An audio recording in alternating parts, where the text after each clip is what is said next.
अस्सलाम वालेकुम वरहमतुल्लाहि वबरकातुहू औज़ु बिल्लाहि मिनश शैतानिर रजीम बिस्मिल्लाहिर रहमानिर रहीम ఖురాన్లోని రెండో సూరాలోని సూరా అల్ బక్రాలోని 29వ వాక్యం నుంచి కనుక చూసినట్లయితే ముందుగా నేను శాపగ్రస్తుడైన సైతాన్ బారి నుంచి సృష్టికర్త అయిన అల్లాహ్ యొక్క రక్షణని అల్లాహ్ యొక్క సాయాన్ని వేడుకుంటూ ఉన్నాను ఆమీన్. అదేవిధంగా అపార కరుణామయుడు పరమ కృపాశీలుడైన అల్లాహ్ పేరుతో ప్రారంభిస్తూ ఉన్నాను. 29వ వాక్యం రెండవ సూరా అల్ బక్రాలోది. ఆయనే మీకోసం, ఎవరు? ఆయనే, ఆ సృష్టికర్త అయినటువంటి అల్లానే మీకోసం భూమిలో ఉన్న సమస్త వస్తువులను సృష్టించాడు అని 29వ వాక్యంలో రెండో సూరాలో ఖురాన్లో అల్లా చెప్తున్నాడు. దాని తర్వాత ఆకాశం వైపుకు తన యొక్క ధ్యానాన్ని మరల్చి తగు రీతిలో సప్త ఆకాశాలను, ఎన్ని ఆకాశాలు?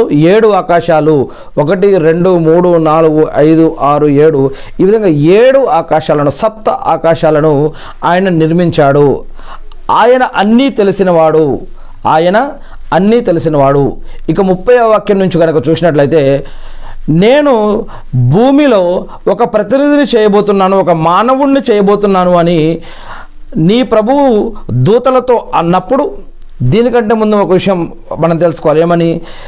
అల్లాహ్ సుబ్హానహు వ తఆలా వెలుతురుని తయారు చేసి వెలుతురు నుంచి దైవదూతలను, అగ్నిని తయారు చేసి అగ్ని నుంచి మరి జిన్నులను, మట్టిని తయారు చేసి మట్టి నుంచి మానవుణ్ణి సృష్టించాడని చెప్పడం జరుగుతూ ఉంది. మరి దీంట్లో భాగంగా ఇక్కడ ఒక విషయం చెప్తూ ఉన్నారు. ముందుగా నేను భూమిలో ఒక ప్రతినిధిని చేయబోతున్నాను అని నీ ప్రభువు తన యొక్క దూతలతో అన్నప్పుడు, భూమిలో కల్లోలాన్ని సృష్టించి రక్తం ప్రవహింపజేసేవాడిని ఎందుకు సృష్టిస్తావు ప్రభు అని వారు అన్నారు. నిన్ను స్తుతించడానికి, నిన్ను ఆరాధించడానికి, నిన్ను ప్రశంసించడానికి, నీ పవిత్రతను కొనియాడటానికి మేము ఉన్నాము కదా అని వారు అన్నారు. దానికోసం అల్లా ఏమన్నారంటే, నాకు తెలిసినవన్నీ మీకు తెలియవు అని ఆ అల్లా అన్నాడు. నాకు తెలిసినవన్నీ మీకు తెలియవు కదా అన్నాడు. తర్వాత అల్లా ఒక మానవుణ్ణి తయారు చేశాడు. అతడి పేరు ఆదాం. మొట్టమొదటి మానవుడి పేరు ఆదాం. మరి 31వ వాక్యంలో అల్లా చెప్తున్నారు రెండో సూరాలో ఏమని?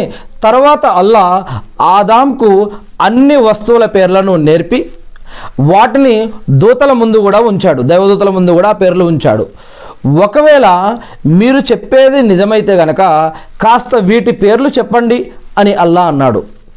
వారంతా ఏమన్నారంటే, దైవదూతలు, ఓ అల్లా, నీవు అత్యంత పవిత్రుడవు, నీవు మాకు ఏదైతే తెలియజేశావో ఆ తెలియజేసింది తప్ప ఇంకేమీ మాకు తెలియదు, నిజంగా అన్నీ తెలిసిన వాడవు, వివేకవంతుడువు నీవే కదా ఓ అల్లా అని అన్నారు.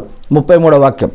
అప్పుడు అల్లా, ఓ ఆదాం, వీటి పేర్లేమిటో నువ్వు చెప్పు అని అన్నాడు. అప్పుడు ఆ ఆదాం అలైహిస్సలాం గారు వాటి పేర్లన్నీ చెప్పేయగానే అల్లా ఏమన్నారు అంటే, భూమి ఆకాశాలలో గోప్యంగా ఉన్నవన్నీ, రహస్యంగా ఉన్నవన్నీ నాకు తెలుసని, మీరు బహిర్గతం చేసేవి, మీరు బయటకు చెప్పేవి, చూపించేవి, మరియు మీరు దాచిపెట్టేవి అన్నీ కూడా నాకు తెలుసని ముందే నేను మీకు చెప్పలేదా అని అల్లాహ్ సుబ్హానహు వ తఆలా ప్రశ్నించాడు. ఇక 34వ వాక్యం. మీరందరూ ఆదాం ముందు సాష్టాంగపడండి అని మేము దూతలను ఆజ్ఞాపించినప్పుడు ఇబ్లీస్ తప్ప, ఈ ఇబ్లీస్ ఎవరు? చూడండి, ఈ యొక్క జిన్ను వర్గానికి సంబంధించినటువంటి ఒకతని పేరు ఈ యొక్క ఇబ్లీస్. దీనిని ఇంకొక భాషలో లూసిఫర్ అని కూడా అంటారు. ఈ యొక్క ఇబ్లీస్ని కూడా దైవదూతల దగ్గర పెట్టాడు అల్లాహ్ సుబ్హానహు వ తఆలా. మీ దైవదూతలు, ఈ జిన్నులు అందరూ కూడా మీరు ఈ యొక్క మొట్టమొదటి మానవుడైన ఆదాం ముందు మీరు అతనికి సాష్టాంగ పడండి అన్నప్పుడు దైవదూతలందరూ కూడా సాష్టాంగ పడతారు, కానీ ఈ యొక్క ఇబ్లీస్ మాత్రం తిరస్కరించాడు. అహంకారి అయి అవిధేయులలో చేరిపోయాడు. మరి 35వ వాక్యంలో అల్లా చెప్తున్నారు ఏమని?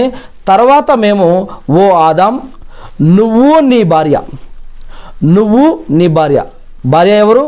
ఆదాం అలైహిస్సలాం గారి యొక్క పక్కటి ఎముక నుంచి అవ్వా అనేటటువంటి ఒక ఆమెని అల్లాహ్ సుబ్హానహు వ తఆలా తయారు చేయడం జరిగింది. ఇలా మగ వ్యక్తి నుంచి, అతని యొక్క పక్క ఎముక నుంచి ఒక ఎముక తీసి మరి అవ్వ అనే ఒక స్త్రీని తయారు చేయడం జరిగింది. ఈ యొక్క ఓ ఆదాం, నువ్వు నీ భార్య ఇద్దరు స్వర్గంలో ఉండండి, మీరు ఇష్టపడిన చోట నుంచి స్వేచ్ఛగా తినండి, త్రాగండి, కానీ ఇక్కడ ఒక వృక్షం ఉంది, ఒక చెట్టు ఉంది, దాని యొక్క దరిదాపులకు మీరు పోవద్దు, లేదంటే దుర్మార్గులలో చేరిపోతారు అని చెప్పాము.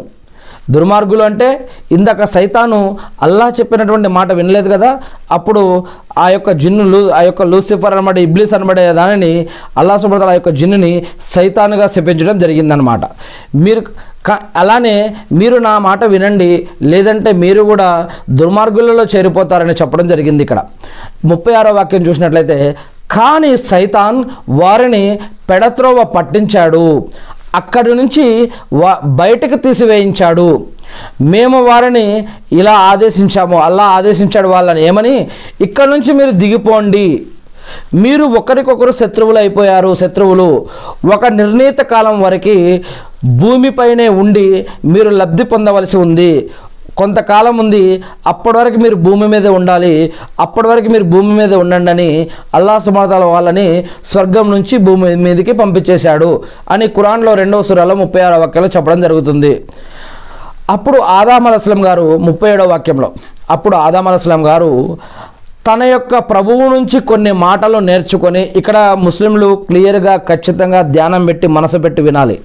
అప్పుడు ఆదాం అలైహిస్సలాం గారు తన ప్రభువు నుంచి కొన్ని మాటలు నేర్చుకొని అల్లాహ్ని పశ్చాత్తాపం అడిగారు. అల్లాహ్ ఆయన యొక్క పశ్చాత్తాపాన్ని, ఆయన యొక్క క్షమాపణని అల్లాహ్ ఆమోదించాడు, అల్లాహ్ స్వీకరించాడు, ఆయన్ని క్షమించాడు. నిజంగా ఆయన పశ్చాత్తాపాన్ని స్వీకరించేవాడు మరియు కరుణించేవాడు కూడా ఆ అల్లాహ్. అప్పుడు 38వ వాక్యం ఏంటంటే, మేము వారితో అన్నాము, మీరంతా ఇక్కడి నుంచి దిగిపోండి, నా ఉపదేశం ఎప్పుడైతే మీ వద్దకు వచ్చినా దాన్ని మీరు అనుసరించే వారికి ఎలాంటి భయం కానీ దుఃఖం కానీ ఉండదు. ఎవరైతే దానిని నిరాకరించి, ఎవరైతే దానిని తిరస్కరించి, మా ఆయుతులను, మా వాక్యాలను ఎవరైతే అసత్యాలు, అబద్ధాలు అని త్రోసిపుచ్చుతారో వారే నరకంలోకి పోయేవారు, వారు అందులో కలకాలం అక్కడే పడి ఉంటారు చివరికి అని 39వ వాక్యంలో అల్లాహ్ సుబ్హానహు వ తఆలా ఖురాన్లో చెప్తూ ఉన్నారు. ఇవన్నీ కూడా ఖురాన్లో ఉన్నటువంటి వాక్యాలు. ఆదాం అలైహిస్సలాం గారు ఏం దువా చేశారు, ఎలా దువా చేశారు, మరి ఇలాంటి అనేక విషయాలు కూడా తర్వాత వాక్యాలలో వచ్చాయి. అవి కూడా మనం ఇంతకుముందే ఆల్రెడీ చదివి పెట్టడం జరిగింది. అల్లాహ్ సుబ్హానహు వ తఆలా మనందరి యొక్క పాపాలు కూడా క్షమించి మనందరికీ స్వర్గభాగ్యం ప్రసాదించుగాక. ఆమీన్.